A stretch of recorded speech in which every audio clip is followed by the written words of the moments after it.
So I'm up here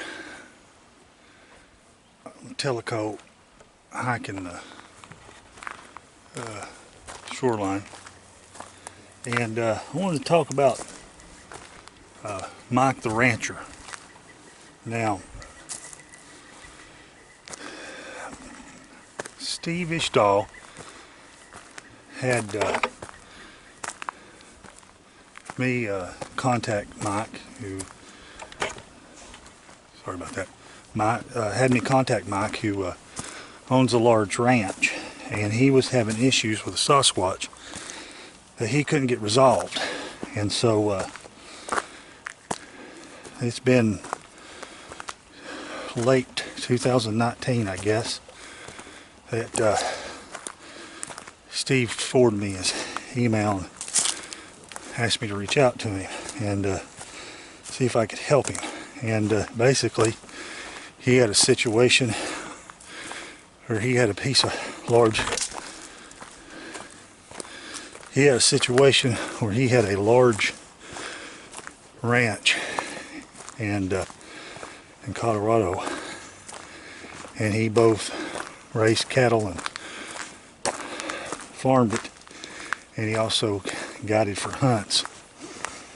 And basically he was guiding a hunt, and he saw one. There was a Sasquatch that flushed out a bunch of mule deer, and he thought he had a poacher. And when he went over to the stand of trees where he thought the poacher had blown up those mule deer, he saw the Sasquatch going out the other side of the stand of trees. Later in the spring,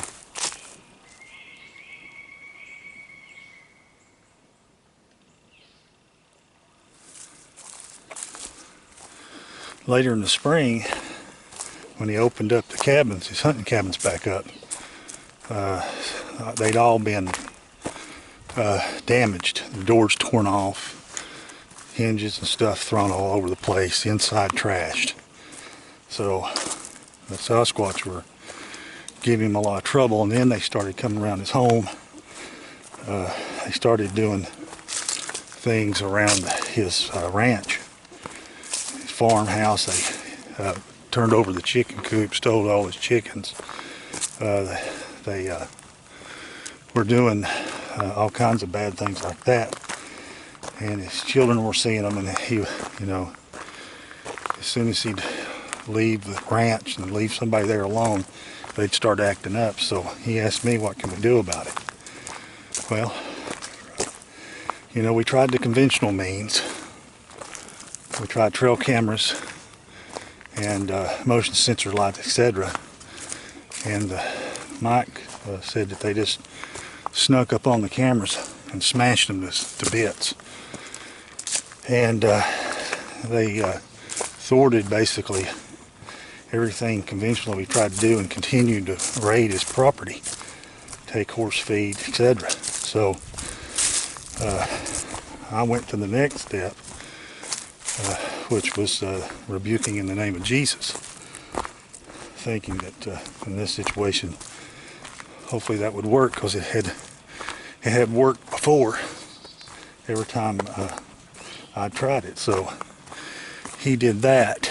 He went and did that on his property, and for a little bit it seemed like it worked, but then they began coming back around again, and the harassment picked up even worse. So I was kind of befuddled, and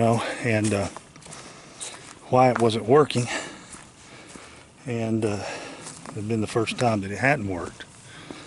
And so I was, and then COVID hit, and we kind of lost contact off and on. And then finally, here this spring, Mike reached out to me, more questions, and trying to figure out what in the world was going on, and how he could get some peace. That the activity had continued. They were killing his cattle. His cow had calved, and he was finding the calves. You know, basically they break their legs and break their necks, but leave them laying. They wouldn't even eating them or taking the guts and eating the liver or anything like that. They were just basically sending Mike a message. Now Mike fought back, shot at him, rigged up high voltage electric fences, and did stuff like that. And he could run them off for a little while, but then they'd come right back with a vengeance. So when he reached out to me this spring, I started thinking and started praying and, you know, trying to figure out what in the world, you know, what's going on here. And then it hit me, and I knew this from the Bible, but there had been instances where in the Bible where patriarchs had to deal with the Nephilim that were in the land. And there was in the Bible, in Genesis, Abraham goes into this foreign land, and his wife Sarah dies while he's there, and he needs to bury her. And the people in this area are Nephilim, and he approaches them and offers to buy a burial place for his wife. And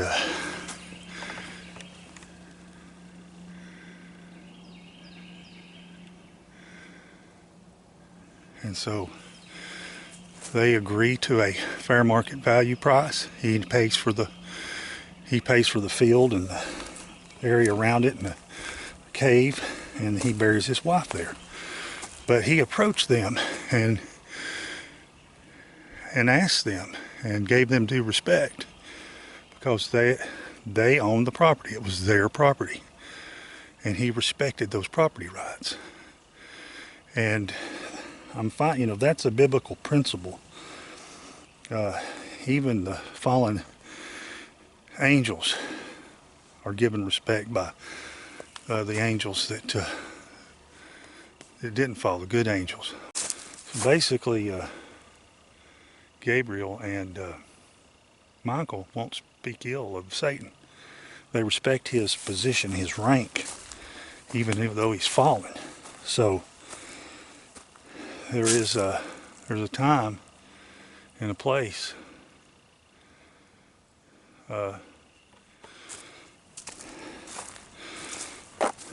So it is a biblical principle to show respect for those who have a right to the property or land they're on, etc. So, and that's what Abraham did. He showed proper respect. He didn't go in and kill them.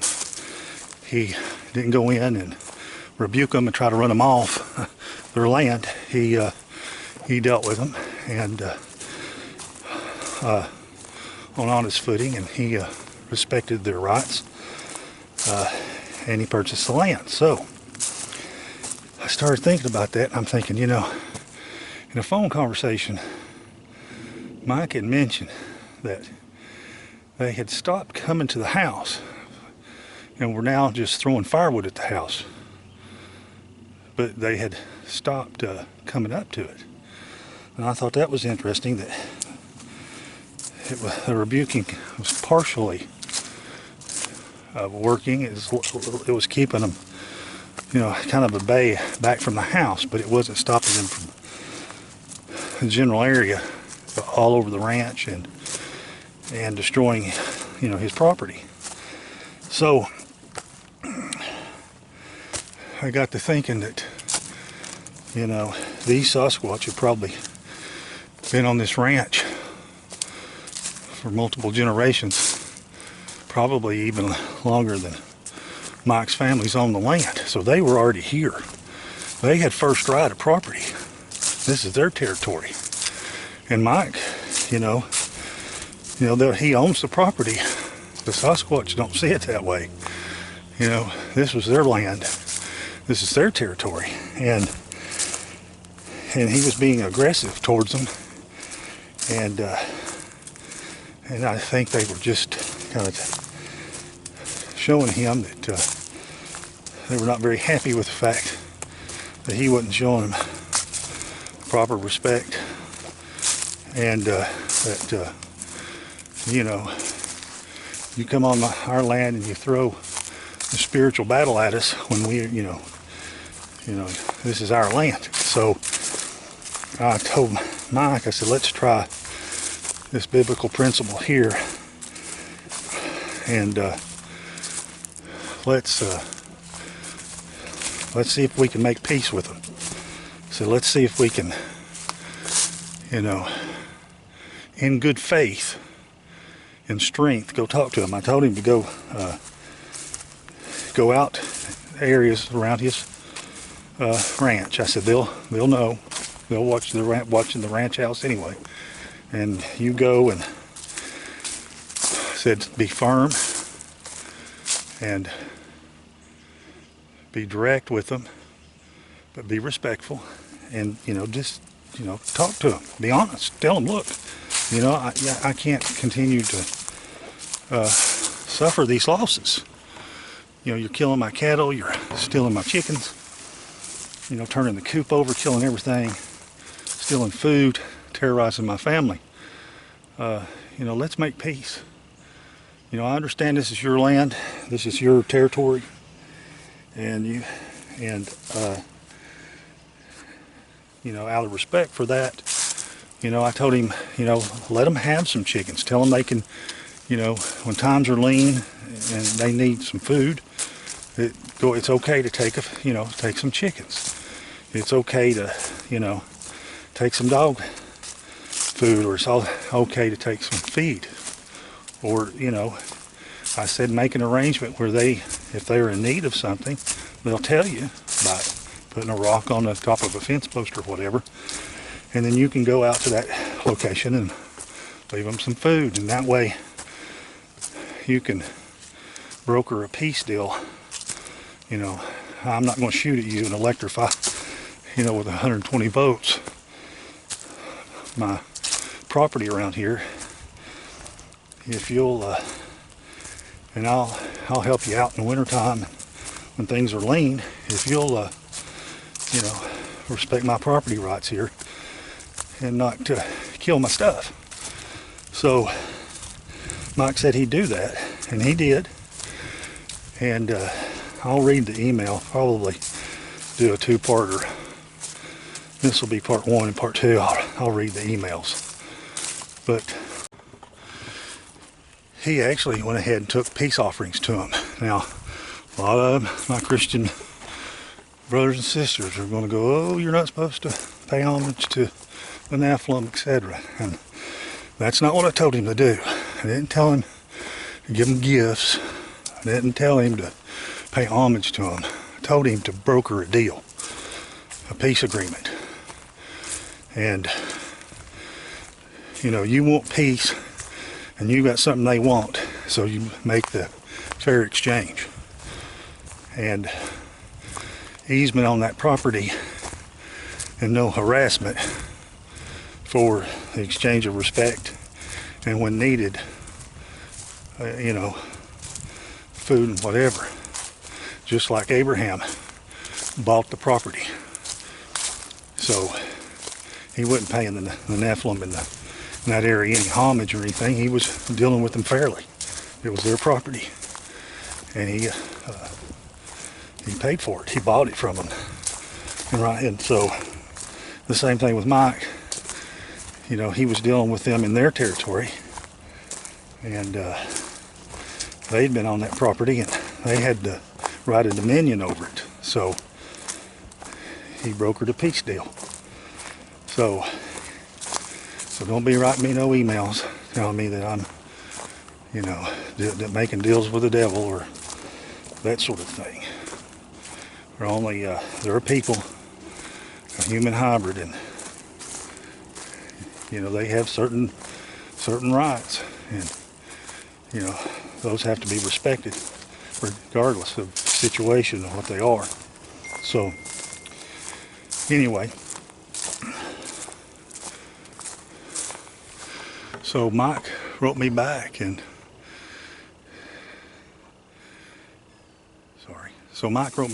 said since he did that, he said he took some chickens and hung them out for him, and they took the chickens, and he made his speeches in several locations where he had seen them before. And when he went to open the cabins later this spring, there was no damage done to the cabins. They were all left untouched. Doors were intact, nothing was ripped off. First time in 2 or 3 seasons. They've all the crazy activity ceased. They're not flipping the chicken coop or coming to the house, and they're not killing his cattle anymore. And so, as of right now, May 16th, it looks like that there's peace. Mike struck him a deal, and that they're coexisting on this property. Passed some trail people that were making the trail earlier, running the chainsaw. But back to Mike. Mike tweaked my ankle, and then right then I stepped on a darn root, retweaked it. But anyway, everything seems to be going well now. It worked, and using the biblical principle, and I'm hopeful that the truce and the peace will continue with Mike and the Sasquatch that are on the ranch. So I thought that was a bit of good news and a very interesting situation. And if you're in a similar situation, just be aware of that. Now, I'm not saying that you bribe them with gifts and feed them. What I'm saying is you show them respect, you talk to them in honesty, you tell them what's going on, ask them to stop and broker a deal. And that's what Mike did. He didn't go out and set up some sort of feeding station and start offering them candy and all this crap. Or food, you know, start getting them dependent on him. He brokered a deal. He made a treaty with them, and like I said, he made his agreement, what he'd do, and obviously they accepted the agreement, took the chickens, and have been leaving him alone and not doing anything to his property. So it's all good, and I'm glad to report that, and thought those of you that were aware of the story would find it interesting. Mike went on a blog show last year and told his story up till, you know, the point where they were still harassing him. So, you know, I'm praying that the deal holds and that they're able to live in peace together. We learn, you know, first I took a pretty hard position. You know, they're Nephilim and they're from fallen angels and they're all evil. And, you know, we rebuke first, ask questions later.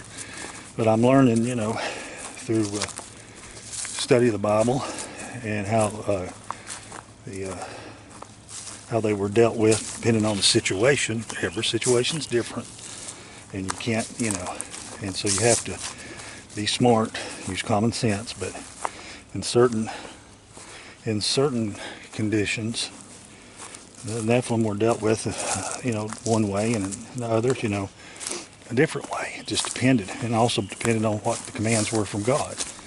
But I mean, there's a place in the Bible where the linemen a troop of them basically switched sides and joined with David, fought with David. So, you know, and said that they had faces like a lion and were fast as gazelles. Very powerful warriors. So there's a case. There's also heavy hints that King David also used Nephilim in the construction of the temple. So, you know, you have those situations there. And then you also have when they went to the Promised Land and God told them to take certain tribes out completely because they were Nephilim and practicing witchcraft and idolatry and all kinds of bad stuff, along with probably gene manipulation and other things. But so it's just always comes down to that, you know, common sense and the situation you're in and how you're having to deal with them. So while I don't trust them, still don't trust them as far as I can throw them, and an encounter with one can be terrifying. There is a time and a place, especially on these where you own property and you're having to deal with them. You know, just be aware that they may have been there hundreds of years before you and have a claim, a dominion claim over the property as far as their territory. So respect may be what's called for, and dealing with them. You know, they still probably, you know, they didn't come out and talk to Mike, but they heard him and they listened. And they'll follow you. Like I told Mike, when you don't have to worry. As soon as you leave as soon as you mount up and ride off, they'll be following you. So, and obviously they heard him and agreed to his terms. So, some big old shag barks. There's one, there's another one. Shagbark hickory.